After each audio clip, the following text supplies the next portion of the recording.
Bienvenue sur cette vidéo tuto.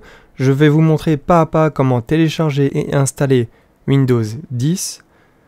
Cette manipulation est tout à fait légale, elle est même présentée sur le site officiel de Microsoft. Pour cela, il vous faut un élément en particulier qui est une clé USB de minimum 8 Go. Donc pour commencer le tuto, c'est très simple, on va se rendre sur le site de Microsoft. Pour trouver cette page, rien de plus simple, vous tapez dans votre barre de recherche Windows 10 et vous allez cliquer, en tout cas dans le moteur de recherche que j'utilise, sur le premier lien. On peut mettre à jour, mais nous on va créer un outil qui nous permettra d'installer avec une clé USB sur n'importe quel PC Windows 10 fonctionnel. Donc on clique dessus, on télécharge l'exécutable et on le lance. Je clique sur oui. Et on se prépare à patienter parce que les étapes sont parfois assez longues au niveau des temps de chargement. Je profite aussi par ailleurs pour vous dire que vous pouvez, dès à présent, depuis même le début du tutoriel, brancher votre clé USB à votre PC. Voilà. On accepte le contrat. Vous allez cliquer sur créer un support d'installation clé USB, DVD ou fichier ISO. Nous, pour ce tutoriel, nous allons utiliser la clé USB. On clique sur suivant. Vous pouvez décocher et modifier certaines informations, quoique vous soyez en réalité très limité sur les options. Vous cliquez sur suivant. Vous voyez pour quelle raison je vous ai précisé qu'il fallait une clé USB d'au moins 8 Go. Et vous cliquez sur suivant. Vous sélectionnez votre clé USB et vous cliquez sur suivant. Bien, au bout d'un très long moment, votre disque USB est prêt. Donc vous pouvez cliquer sur terminer et on va passer à l'étape plus manuelle et spécifique à chacun de vous. Mais on va voir ça en détail tout de suite. À la suite de vos tutos, il faut que le PC soit éteint et que la clé USB soit branchée dessus. On va devoir rentrer dans le BIOS. Donc là, malheureusement, il n'y a pas de règle générale. C'est pas comme sur Windows où vous donnez des instructions et c'est la même chose pour tout le monde. Le BIOS, un aspect visuel et aussi un nombre d'options qui correspondent aux besoins du constructeur. Ça dépend complètement de qui a produit votre carte mère ou votre PC. Vous verrez des options ici que vous n'avez sans doute pas et aussi une interface qui n'existe que chez moi et pas chez vous. Donc là, vous allez devoir un peu jouer aux devinettes, faire des estimations en vous disant bon, ça se passe comme ça chez lui et ça se passera peut-être plus ou moins de la même manière comme ça chez moi. Je vais vous guider au moins et surtout vous dire à quelles étapes ce sera différent.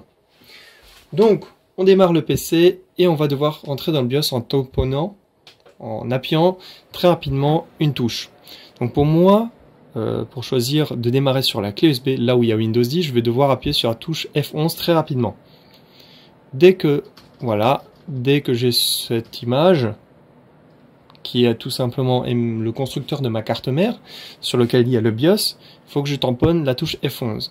Si je tamponne, il me semble, la touche F2 ou Supr, j'arrive dans le BIOS avec une interface beaucoup plus complète. Là, j'ai juste la possibilité de choisir l'outil sur lequel mon PC va démarrer. Et je veux que ça démarre sur la clé USB qu'on a juste préparée avant. Donc, j'y vais, je fais entrer et ça va lancer l'installation. À ce moment-là, vous avez marqué les langues d'installation, le format, l'horaire, la monnaie et le clavier, la méthode d'entrée. Vous faites suivant. Vous laissez tout par défaut. Vous cliquez sur installer. Donc il va démarrer le programme d'installation. Donc pour le moment, on n'installe rien du tout. On choisit seulement les paramétrages. Vient maintenant la clé d'activation. Donc là, c'est un peu plus compliqué. Windows 10, évidemment, n'est pas gratos. Il y a eu pendant à peu près une période d'un an et demi, la mise à jour de Windows 7 vers Windows 10 qui était gratuite. Ils sont très flous à ce niveau-là, je ne sais pas si c'est encore d'actualité, à vous de le voir. Néanmoins, il y a une information très intéressante à noter.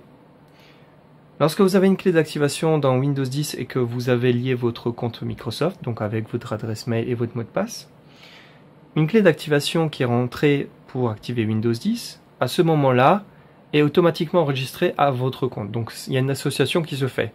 Ce qui fait que si maintenant, moi je dis je n'ai pas de clé d'activation, et bien plus tard, lorsque je vais aller voir dans les paramètres de Windows 10, est-ce que Windows est activé, il va me dire oui, il est bien activé. Parce que mon compte contient une clé d'activation Windows 10. Ce qui fait que où que j'aille avec mon compte, j'aurai Windows 10 activé. Donc, si vous n'avez pas de clé d'activation, vous pouvez aller sur le store officiel de Windows 10 avec une clé qui vous coûtera à peu près dans les 200, entre 150 et 200 euros, 250 pour la version, je crois, Pro. Sinon, vous allez sur Kinguin, où là, vous avez les versions OEM. Alors, c'est pas illégal en soi, c'est juste que les versions OEM sont censées être vendues par groupe à des constructeurs tels que HP, Acer, Asus, pas à l'utilisateur final, puisqu'il y a une histoire de contrat derrière, ce qui en fait amène à une différence de prix assez monstrueuse. Mais ce n'est pas en soi illégal, ces clés existent bel et bien. Donc je dis, je n'ai pas de clé de produit d'activation, je choisis la version aussi. Je vous invite à aller vous renseigner sur une page Wikipédia, je suppose qu'il y a ça, ou sur le site officiel qui vous expliquera la différence entre toutes ces versions. La version N, c'est une version spécifique européenne qui, de ce que j'avais pu lire à l'époque, dégage le Windows Media Player, que maintenant plus personne n'utilise. Mais voilà, à noter, à savoir. Donc vous pouvez utiliser la version normale. Il n'y a pas de souci, il n'y a pas de grosse différence. Vous cliquez ensuite sur suivant, par exemple je prends la version professionnelle.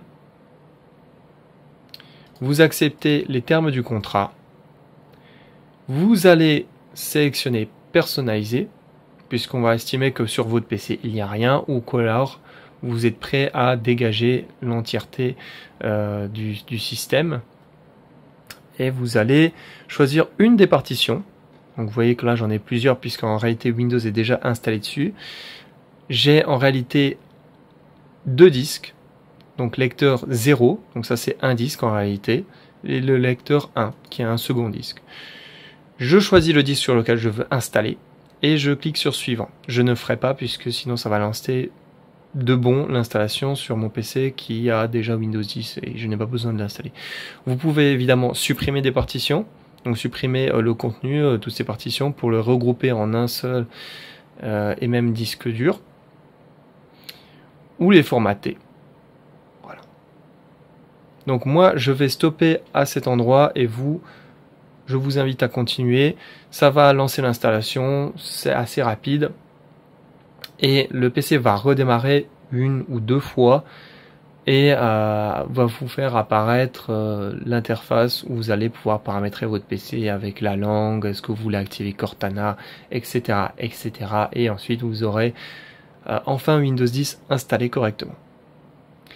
N'hésitez pas à laisser un pouce bleu ou un pouce rouge, à vous abonner et laisser en commentaire toutes vos questions, puisque je pense que sur cette deuxième partie, c'est beaucoup plus complexe que sur la première qui est assez directe, on va droit au but, c'est la même chose pour tout le monde, alors que là c'est plus au cas par cas. Et je vous retrouve évidemment pour d'autres vidéos tuto. A plus.